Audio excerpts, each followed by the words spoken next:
This is part 2. Go watch part 1 if you haven't seen part 1. Now that we've done a Steel Soul run, the only thing left to do is get the remaining 50% of the game. We have 12% of wiggle room, so now is about the time where we really need to start thinking about what we don't want to do. I've already sworn off Delicate Flower and the Trial of the Fool, but something else that we're not going to be doing is King's Soul. See, in most dream areas, if you die, most of the time it's actually perfectly fine. You just wake up and it treats it as if you've never died. There are 2 exceptions to this rule. One is the Radiance boss fight, and the other is White Palace, so we will not be going there. Since we're not going to get King's Soul, we're also not going to go fight the Traitor Lord, which we wouldn't want to fight anyway due to the fact that he does 2 masks of damage, and that's kind of high risk.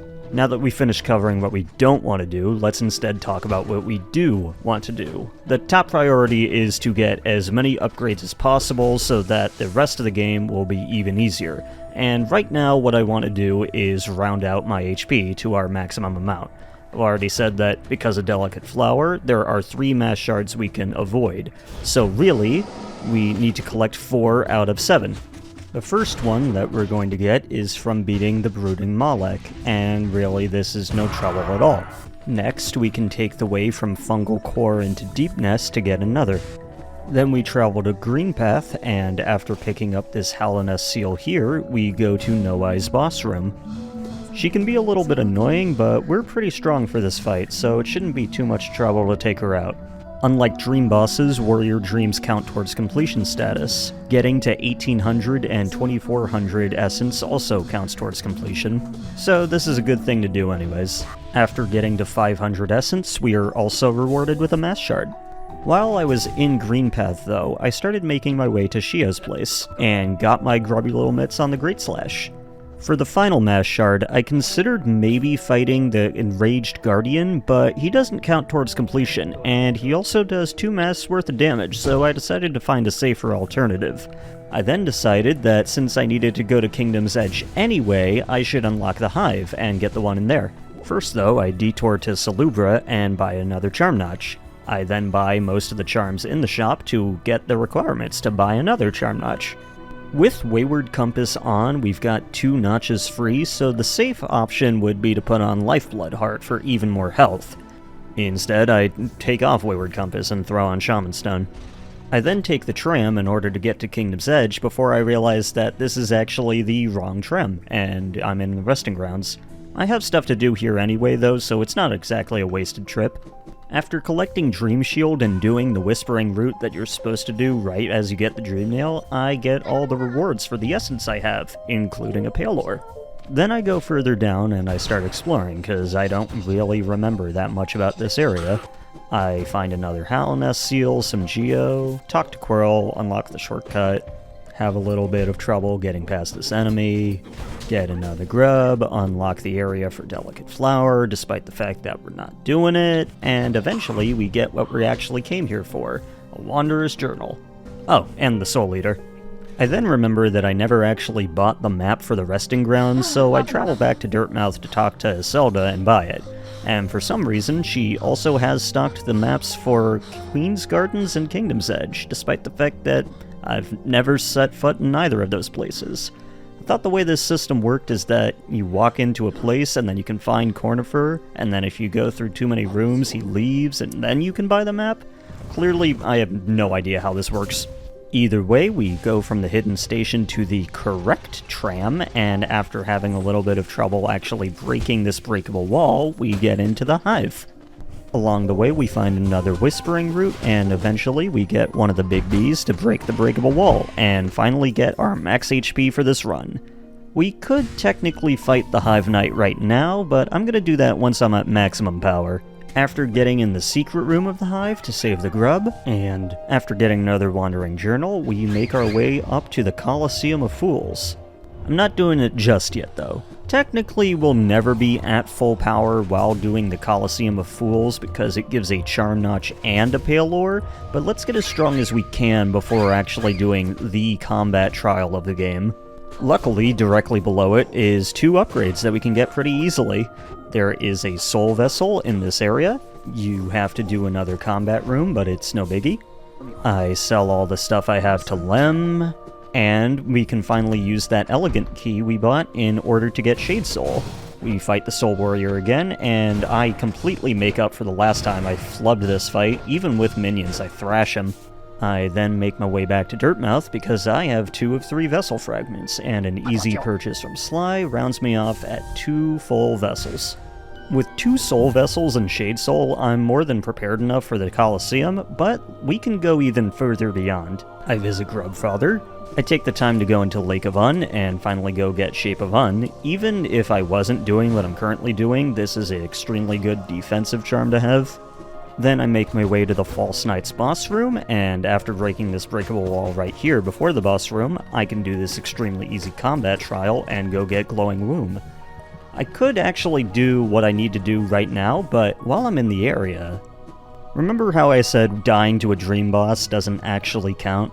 Yeah, boy. The Failed Champion is an admittedly hard boss, but you have unlimited tries for this boss, unlike the others, so you should be perfectly fine. However, that difficulty only extends to the first third of the fight. You see, there's a cheese strategy that involves Shade Soul and Shaman Stone, both of which I have.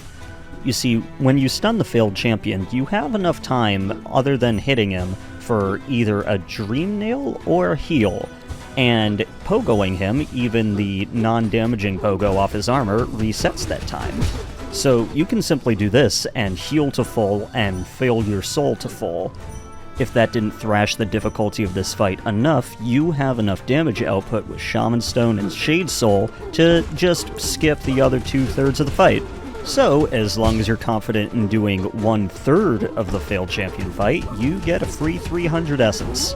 After saving this grub, I buy 2 more charms, and I can finally get the last purchasable charm notch. I visit Grubfather again, get a Wanderer's Journal on the way up to the Colosseum, and get to the Colosseum. I'm currently using Fragile Strength, Heart, Shaman Stone, and Grub Song, and most of the enemies here are pretty standard, so there's not much talking about those. The Primal Aspids, though, people find tricky, and I think that's mainly due to combat philosophy. With every other enemy, you close the distance and hyper-aggress, but if you are within a certain distance while the Primal Aspid is firing, it becomes impossible to dodge its shotgun blast. The trick with Primal Aspids, in my own personal experience, is to hit them once, wait for them to do their thing, and then just hit them again. And typically it's actually pretty easy. The boss of the first trial, if you can call it that, is the Vengefly King, which we deal with in a single nail bounce into Shade Soul combo, and 2 Gru's Mothers. First trial done.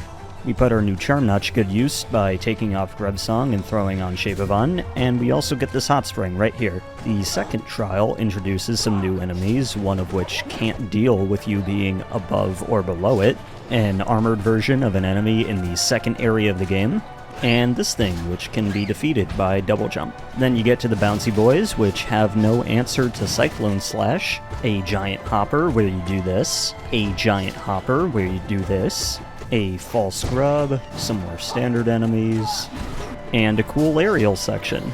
In my own experience, it's better to go high so that if you end up falling, you have more of a chance to catch yourself. An armored version of an enemy in the second area of the game, and finally it's the Oblobbles. I focus on nail damage before the harder phase of the fight, and when both of them were horizontally aligned, I hit them with a Shade Soul, which pushed it into phase 2.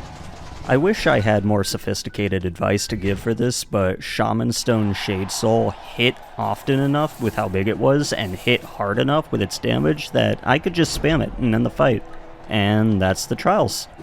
We have enough money for the final nail upgrade, so now all it is getting the last Pale Ore, which we do by getting 31 grubs. So now we're grub hunting. There's another grub in the Forgotten Crossroads that I just never got. There's a grub being protected by a Moss Knight, and there's another grub in King Station being protected by a big boy. While we're at King Station, we take the secret way into Kingdom's Edge in order to get another grub, and now we go to Grubfather to check our progress. He doesn't give me the Pale Ore just yet, but the Hallownest Seal and the Geo amounts tell me that I'm only 5 grubs away. Luckily, there are 5 ungotten grubs in Crystal Peak. I tried to take the shortcut there before remembering I never actually unlocked it. And while there, I actually get deep focus because I got lost. I get this scrub, unlock the shortcut, this scrub, and after getting this scrub, I get one more for good measure. You know, just in case I miscounted. One more visit to Grubfather, and we finally have all of our pale ore. I bench warp back to Dirtmouth to get to the Nailsmith, and note that we're actually at 70%, making good time. We get the pure nail, spare the Nailsmith because we're not monsters, and finally get our maximum damage of 32. Speaking of nails, I clear out Sly's shop of everything we need from him, then make my way to Kingdom's Edge. Now that I have 800 Geo to spare, I learn all 3 nail arts.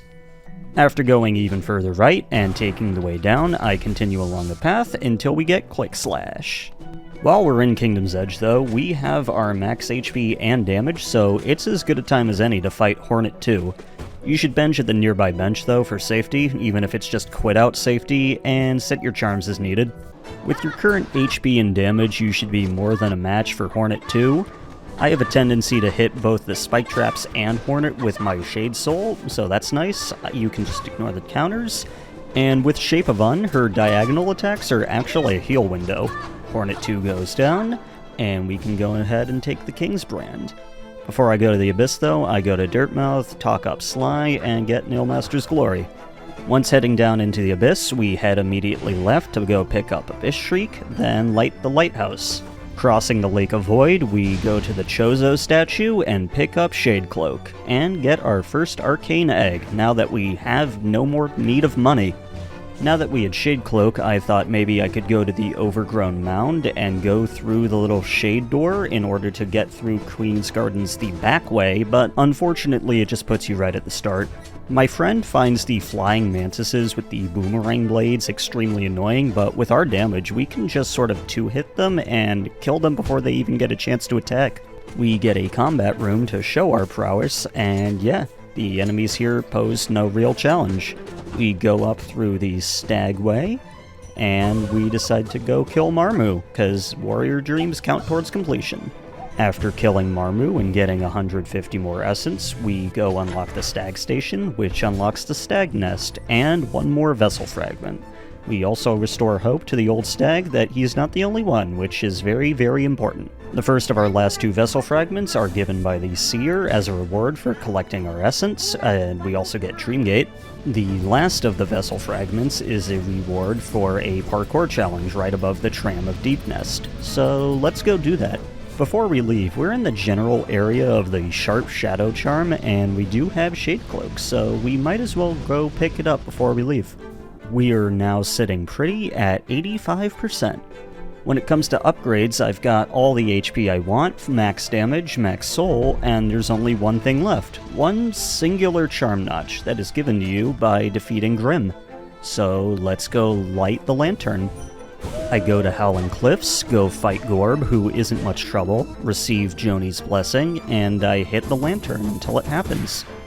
I go travel to Dirtmouth and talk to Grim and receive Grimchild, and I will be keeping Grimchild on for the rest of this run, because I like him. From here I just do the Grim Troop questline for a couple minutes, but I should note your alternatives in case. Grim is a pretty tough fight, and if you're fine with giving up a charm notch, there are other ways to get that extra 1% that I get from this. An easy alternative to getting the 1% that you get from defeating Grim would be to defeat the Collector. I never actually defeated the Collector in this run. The key is in Queen's Gardens, and it's an easy enough fight. Anyway, I collect the flame before realizing that I never actually fought Zero, so I go to fight him, and I collect another 100 essence. And then I fight Grim. Base Grim honestly has one of my more favorite themes in the entire game, and he is also one of my more favorite boss battles in the entire game. He's also that edgy black and red color scheme that I enjoy, and he's pretty spooky. All in all, 10 out of 10 content. After Grim is defeated, we get our last charm notch, and now we're in our final form, with 90% completion. I start thinking about what to do from here, and I note that if bosses give 1% and charms give 1%, then bosses that give charms are basically worth double. So I go make my way to Flukemarm. Flukemarm at this point in the game is like that. But, unfortunately, it turns out that Flukemarm doesn't actually contribute to game progression. So, in order to make up for that, I take advantage of the fact that I'm in the Royal Waterways and go to get the God Tuner. The path there is, unironically, pretty dangerous. I try to bench warp out, but it turns out that picking up the God Tuner sets your spawn point right there, so I wasn't able to travel, but I was able to heal to full, so you should do that if you were also at low health like I was. I also take the time to set my Dream Gate there in case I ever want to go back and do the Pantheons. I've said this before, but in most Dream areas, including the Pantheons, death does not count. So it is some risk-free percentage that you can just do. I'm still in my bosses that give charms phase, however, and I go to the Hive Knight. Oh yeah, I forgot that was a thing. Okay, after killing this guy, I go to the Hive Knight, and I am rewarded with Hive Blood. I start thinking of ways to get multiple percent at the same time, and I figure killing the Warrior Dreams and building up to the Essence benchmarks is a pretty good way to multitask. The ones I have left are Elder Hu and Murkoth, and Elder Hu is by far the easier of the two, so I go to do that one first. Murkoth, though, scares me, so instead I decide to go and detour a little bit in order to make Murkoth the last bit of essence I have to do, and instead go fight an easier boss, Lost Kin. That might be a joke, but it is actually serious due to the fact that if I die against Lost Kin, doesn't count. I go into the boss fight, and I'm genuinely shocked to find that Grimchild appears to hard counter Lost Kin. His fireballs are able to one-shot the minions that constantly spawn, so as long as he aims them correctly, you can just focus down Lost Kin, and that removes like 70% of the difficulty. From here, though, we have 1700 essence, and it's time to finally try Murkoth. And once again, I am genuinely shocked at how simple this fight was. I was scared of this, genuinely. I benched for quit-out purposes and everything, but he, did his shield spin very, very close to the ground, and I was able to hit him multiple times, and, yeah, that was Murkoth. I recognize the fact that I was lucky there, though, so if you don't want to fight Murkoth, it shouldn't be hard at all to make up the essence with Whispering Roots that I haven't collected, and instead make up the percent that you get from defeating him with Pantheon 1. Pantheon 1's pretty easy. After awakening the Dream Nail, we are at 97%. I start thinking about easy completion, and my gut instinct tells me that charms are pretty easy to just go and collect. So I take a little bit of time to see what charms I'm missing, and I realize that I never actually bought Fragile Greed. It's extremely easy to just go back to Legator and purchase it. From here, though, I got a little bit confused looking at my UI because my charm list said that I was missing 3, but my charm menu said I was missing 4. I knew about Lifeblood Core, King's Soul, and Grubberfly's Elegy, but after looking a little bit more, I realized it was Weaver Song, because that's not actually in the charm list, it's in the Grim Troop percentage. I travel to Deep Nest, chat up Brum, and go collect Weaver Song. And now I'm at 99%. From here, it'd actually be extremely easy to get 100%. All I would have to do is just collect Lifeblood Core, or maybe enact the Banishment quest, because I talked to Brum. However, there are certainly other, easier ways to get 100%, but Nightmare King Grim is sort of a capstone of Hollow Knight, and frankly, he's one of the most fun fights in the game. And it just so happens that because he's technically a Dream Boss, I can take multiple tries to fight him, so I thought it'd be a cool way to add some style points to end this run, and I will admit to taking multiple tries to defeat him. He is still a hard fight, but here's how that went.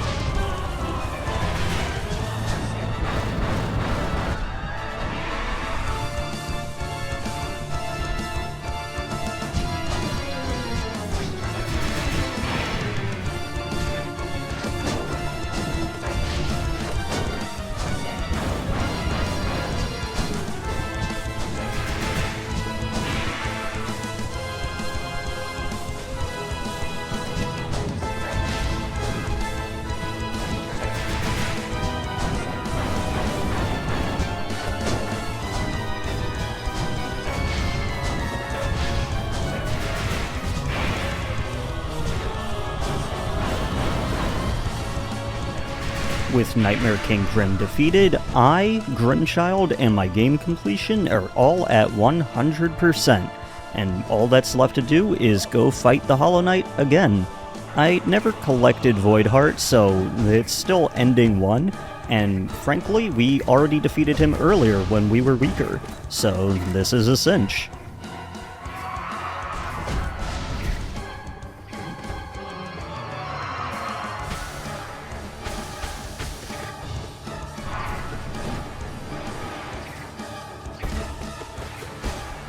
And yeah, we just completed the hardest achievement in Hollow Knight, and as it turns out, not as hard as you think. If you did it exactly the way that I did it, it also counts as a speed completion. Combined with last videos where we got speedruns 1, 2, and Steel Soul, that's 5 of the hardest achievements in the game. You should be proud of yourself. If you aren't, I am. So yeah, that's the end of the video. If I have anything to end this on, it'd be, if you want a guide on how to beat Pantheon 5, you should beat all the bosses in the normal order of Pantheon 5 on Ascendant mode, so that when you fight it normally, it'll feel like Rock Lee taking his training weights off.